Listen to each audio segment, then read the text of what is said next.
geluba naqdogliyo nugal waa ku darara melay nabadi joogta. Welcome to ISIRKA. My name is Amina Isir, and join me as I take you on a journey to explore identity, culture, and belonging.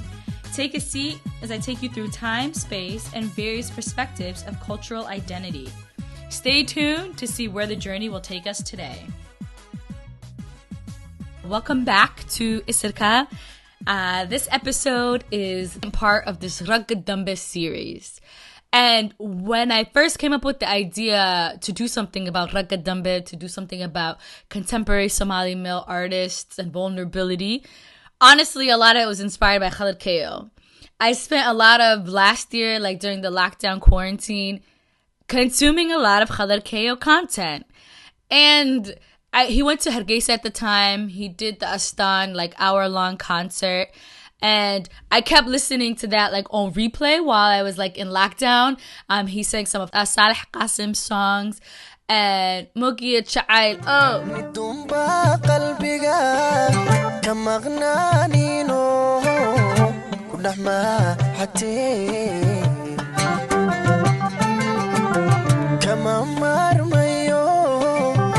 markiyan arkana galun bay go'de mogiya jacayl waa mogiya jacayl mogi jacayl waa maxay. He sang some Umar Dula songs, and he just, like, I really appreciate seeing young artists really kind of encapsulate or bring back the soul of, like, old songs. Like, a lot of, like, now there's a lot of artists that are always singing hesi hi hore. So they'd be like, hey, sanwa hasusti da da da. And I have to say, to my knowledge, there's a couple that he sang, but he doesn't really play them off like his own. He really, like, he owns, like, his new, like, unique sound that is Khadar Keyow, that's a little bit funky. You know, he used to dance and all of this stuff, but he also can sing some of the old songs really well, and he could, like, kind of modernizes them a little bit. So, like, he sings this one Hassan Alan Samatar song at weddings that now is, like, my work music. Like, that's what I listen to in the background, and I'm just, like, vibing. And he's also vibing, like, he's dancing most of the time, like, so this episode is about Khadar Keyow. And Khadar Keyow, the first time I saw him was probably, like, maybe 5-6 years ago, like around 2015-16. And he said he wanted to be the Somali Chris Brown. He was a young teenager at the time. And then after that, Snapchat became really big. And, like, when DJ Khaled took over Snapchat, like, Khadar Keyow was also, like, probably a Somali equivalent of that. And he was just always out and about, having such a good time, always at the gym, working out, bantering with his friends, going to the beach, riding around bajajes, and enjoying himself. And for me, as somebody who, like, was so used to this idea of Mogadishu as, like, this completely war-torn, like, chaotic, you know, place, I couldn't believe that he was just casually doing teenage things, you know, like, making sure he looks on point, making sure he's enjoying himself. And I was like, shouldn't he have other things to worry about? Like, he's in Mogadishu. And then, you know, like, just the ignorance of you just don't know, like, you know, what's on the other side. But I think, like, that also just goes to show that young people will be young people anywhere. Life always goes on. And despite how disconnected we were to Somalia was still very connected to the world in a lot of ways. And so he said he's going to be the Somali Chris Brown. And Chris Brown came on the scene, a young heartthrob, singing his heart out, really he just encapsulated everybody with his little, like, teenage boy charm. And Khadar Keyow definitely kind of had something very similar. But in the beginning, he wanted to rap, and he would do these funky dance moves. And then he kind of, like, established himself into, like, a modern day, like, artist. And now he's one of the only, like, contemporary young singers that sings live, which is a big deal in Somali music or in the arts and in the Somali music scene currently, which is very unfortunate. We need to bring back live music. I also really appreciate, like, his videography. Like, his music videos are all, like, really kind of mini movies, and it also, like, just shows how much he's paying attention to his artistry. It isn't just only one medium, his voice. One of my favorite music videos of his and in general is Adale. And he's in like this small coastal town, like literally it's nothing but badia, and then there's palm trees, and then there's the ocean behind it. And this city boy over here in the ma'awis, and then he's singing and he's running around with camels, and then there's and then he's singing, I'll include this song in it, but then he sings to a girl, and the girl now she's wearing complete hidir dhaqan guntina with the Somali, and then he's like ninke alaf u noqota una ay u karisa. And I'm like, really? That's all you have to say?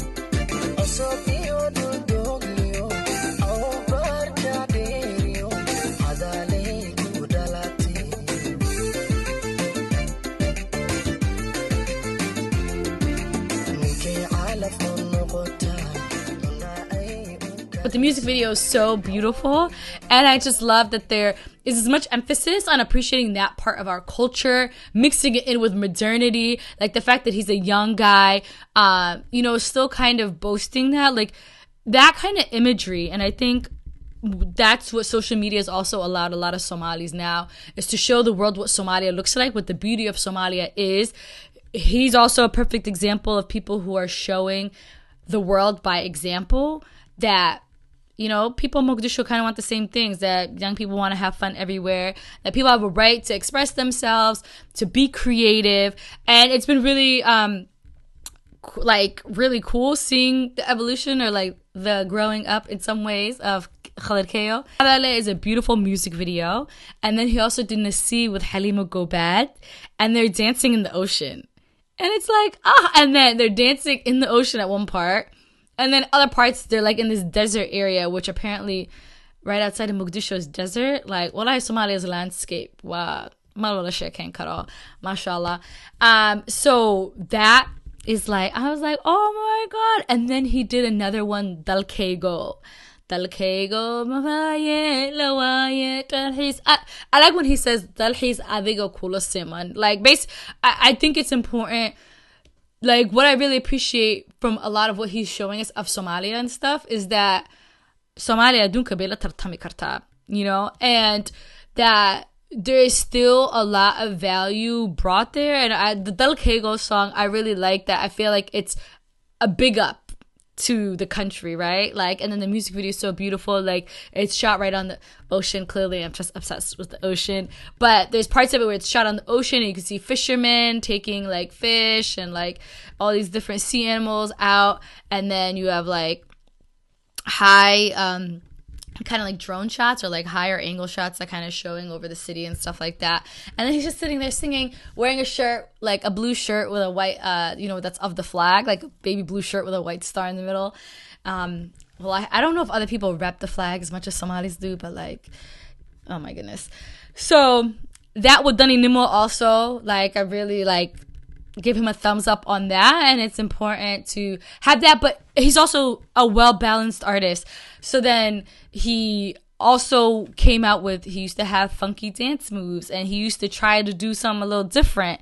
And I think that's also really like cool to add to the scene, that full performance that you're giving your audience is kind of missing a lot of times. People are just kind of like singing and then they're just standing there. But that's also like just shows like the ingenuity of youth, and like the ability to like always constantly, want to like do the most. And why not, like it just will give us more to add to him, and, big him up. And I think he definitely might have been like one of like the for the young people type of artist. Like before Sharma Boy, like Khadar Keyow was like the youth's like answer type of thing. But I think with his music videos, he also kind of tells stories. And I haven't seen too many people really speak about their lives in a lot of ways. Like, I think when artists are singing a song, like the interviewers will ask them, you know, like explain what is the meaning behind the song, or like, is this a story that actually happened to somebody and things like that. And he had one song, Afis, and this was a few years ago. So he had to have been like maybe a late teenager at that time. And it was about like his friend, he was talking to a girl and his friend went and married that girl. So in the song, he says, you know, I forgive you both, you know? And then even when he was in Kenya explaining the meaning of the song to England, he cried. Like, it still had like affected him that much, you know? And that level of like willing to be that vulnerable, I don't even think a lot of people do that with their friends, to be honest. But that, I think, really kind of set him apart. And I think that kind of vulnerability, even if you aren't expressing your own personal story, but willing to kind of get that emotional and like, is important to reflect when you're talking about music and art and poetry and all those type of things that are connecting to other people's emotions. Also with that, he had this song called Walal. That was like a mini movie. It was literally like a mini movie. And that one was showing basically like a young kid who was kind of like, he needed guidance from his older brother, and his older brother was always too busy for him. And then he basically like in a way, like he needed help with school, paying his school fees and stuff like that. And his brother didn't have time for him. So then he just eventually started hanging out on the streets, and he became Darbi Chief. And then his brother came and got him in the end and said, I'm sorry, and like hugged him. And I think that's also like, there's a lot of ways that maybe if you tell somebody something directly, they might not understand it. But then when you're watching things through like art or like a different medium that's not personally like causing you to have to reflect on yourself, then you can understand it. And so in that video, for example, you know, like people could gain different things from it. Maybe they'd be like, dang, you know, my brother used to kind of ignore me too. Maybe now I'll pay more attention to my younger brother or something like that. But also just showing the fact that even like the kids that are on the streets that maybe are sniffing glue or things like that, or addicted to various things, are also human beings at the end of the day that came from people. And we should always, you know, like try to do like help people out and do better. So I saw this interview last year, and that's actually what made me want to do this right about Khadar Keyow, where he was talking about the fact that he didn't know his mom. Like his mom, I don't know what happened to her. Maybe she left when he was a child and his father passed away. So he was raised by his aunties and his uncle and his grandparents. And it was an episode, I think, about mental health. It was like a YouTube series on mental health. And he was basically kind of sharing parts of his story and explaining that, you know, he always felt like he was surrounded by a lot of love. But sometimes he would have moments where he'd be like, damn, you know, like I don't really have any parents in this world. But then he would have to reflect. And so kind of even having space to share that part of your story, and also share it with the intent, like what you kind of spoke about at the end, very much so that other people would also be willing to want to share their stories or think more about their own experiences, and understand that even if you see somebody you think that they're like this person that has everything, that everybody's also going through some kind of personal struggle. And it's better to kind of talk about it with other people. That way you kind of, you know, relieve all that burden on you in some ways, but then you can also then gain some perspective or have people like, you know, willingly kind of like be like, yo, I support you, like I'm here for you, that type of thing. And that might be whatever you need in that moment. And I thought that was like fabulous, because that's I think what will kind of work towards healing us as a society. And the fact that he's like this young poppin' like person with a little bit of social media fame and stuff like that, I think that's a good way, a responsible way of using your platform to then evoke, you know, better social change. And so kind of moving along with the Khadar Keyow artistry, I have on ISIRKA like a blog post that I wrote last year that shows some of the music videos. I'll obviously be posting them on Instagram, but he has this song that he did with Qamar Sugani called Sahib. Qamar Sougaini, Khadar Keyow, and Sharma Boy, those three really take the cake for like being kind of like some of the leaders in like this new age era of like Somali music, really kind of pushing the envelope on things. And so him and Qamar Sougaini did this song called Sahib.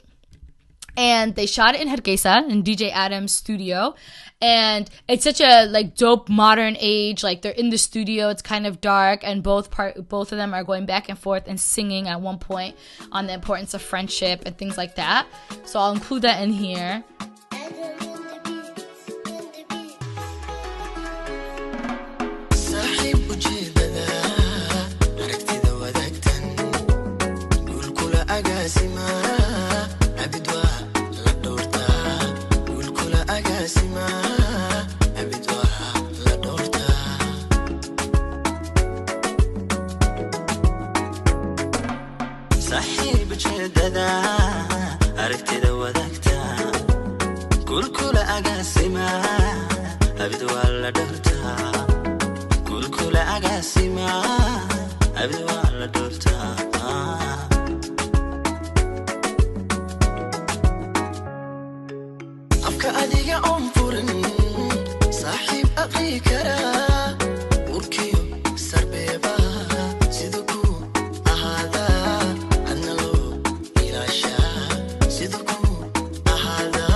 I think this song was it was a different type of song. Like normally we're used to hearing a lot of songs about love and nature.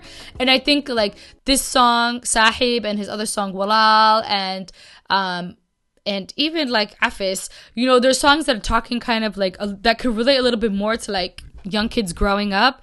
Like Qarami songs will always be like what you need for like a specific mood, right? But like having something that's a little bit more palatable, a little bit more catchy, and speaking to other elements of society will also be another way to, you know, speak to, like, reflect what's happening in the streets, like what young people are going through, like types of situations that they're involved in. And if they can't talk about it, or maybe they'll be like, oh, I've seen myself in that situation, you know? And I think the biggest, he had Khadar Keyow 2020 wuu shaqaysaday. Imikana wuu guursaday, so I think he's like just calm down a little bit, like gearing up to, like, I don't know, come back on the scene. But 2020, he also then did Racho. And Racho was like a goodbye song, basically, to like a love that left.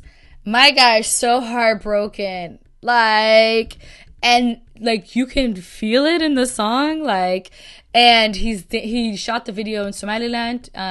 He was even dancing on top of the rocks in Gebile. And that music video also was a very different type of music video. Like, I think the imagery, I really appreciate the imagery. Like, it goes from him to then some, like, kind of chandelier lamp looking type of things that, like, you would see in Turkey. And it's different. It's also adding to telling the story through images.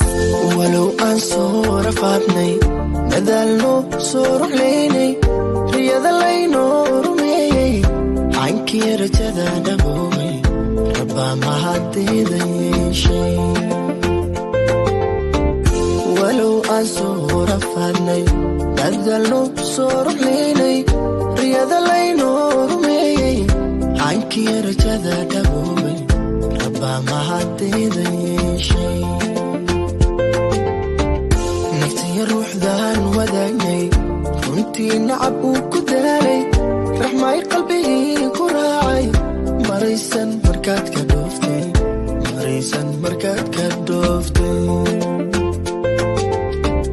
naftiya ruuxdaan wadaagnay runtii nacab uu ku daalay raxmay qalbigii ku raacay maraysan markaad ka dhooftay maraysan markaad ka dhooftay ra'yiga labadii midee harasmina isku jecel isdoonay sideenana wada riyaaqay ayaaru barwaaqay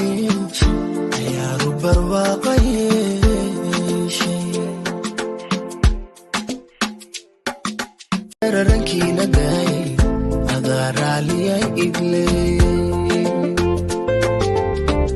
walow aan soo raxlaynay cidloonoon soo ragaadnay si roon goortaan rafiiqinay dhibtiyar rankiina daay adaa raaliyay igley waxaa raad caashiq reebay sidaan isku raadinaynay qoyskii yareerkaynu taganay raxmada ubad baa ku biiray raxmada ubad baa ku biiray.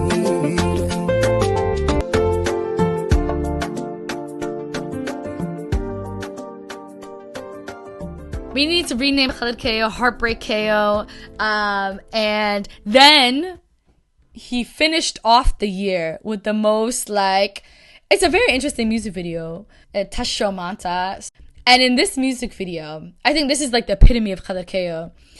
He's with all of his homeboys and it looks like they're at a party, but he's literally singing out saying he's saying goodbye to his love, this girl that he really wanted, and then you see in the music video she kind of left him with another man. It's like, damn, who are all these ladies that continuously are breaking Khadar Keyow's heart?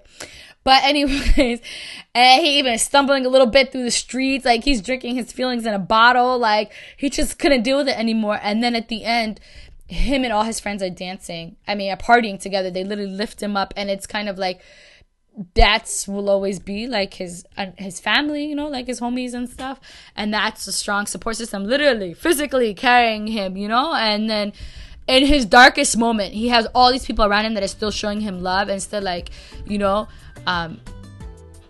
physically and emotionally supporting him.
So everything is fate, there's a lot of things that happen in life, or most of them are lessons. they're hard to go through, but I think it's like the space to process out loud, like, you know, let it out whichever way is comfortable to you, and then you kind of go on. So I think that is what Khadar Keyow is really representing, like that you can still keep going. It'll be interesting to see how his music and artistry evolves in the next couple of years. I really appreciate the fact, like I said earlier, that he can go from singing like songs that are kind of popping today, like, you know, maybe catchy, a little bit different, to also then going back and singing a lot of old songs, that like older classics. Like last year, I think the most gangsterist moment for me personally, watching him like and his work last year during quarantine was Eid. And first he sang on top of Elite Hotel. There's like a balcony, or maybe it was Dolphin Hotel, but one of the beaches, right? One of the hotels right on Lido Beach. He's singing over the balcony to an entire crowd of young people who are all there singing with them. And he's like, Alamanta ayanta iyo ida wanagsan. And everybody's singing with him. Like, if that doesn't show you that people wholeheartedly fuck with you, I don't know what to tell you, ladies and gentlemen. And then after that, he did an Eid show at Elite Hotel. I think Elite Hotel might have been new, or full band set, okay? And he sang live. He did some Khadar Keyow classics. He sang some Abdelkader Trupa classics. He sang some Khinkarat classics.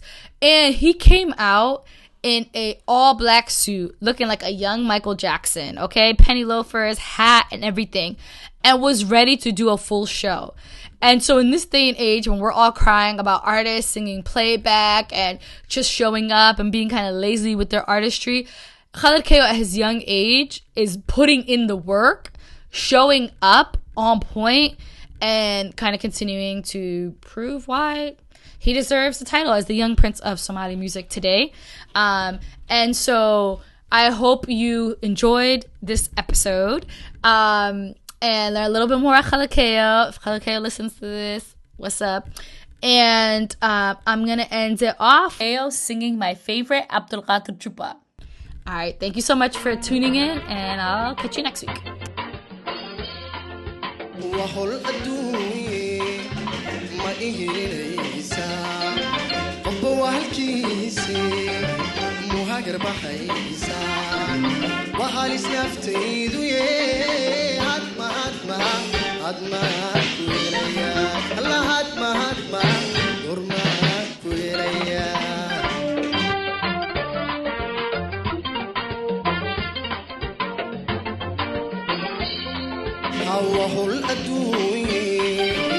إيليسا كيو هالكيسي مهاجر بحيسا وهاليس نفتي سويه هاتما قرموك ويليا الله هاتما قرموك ويليا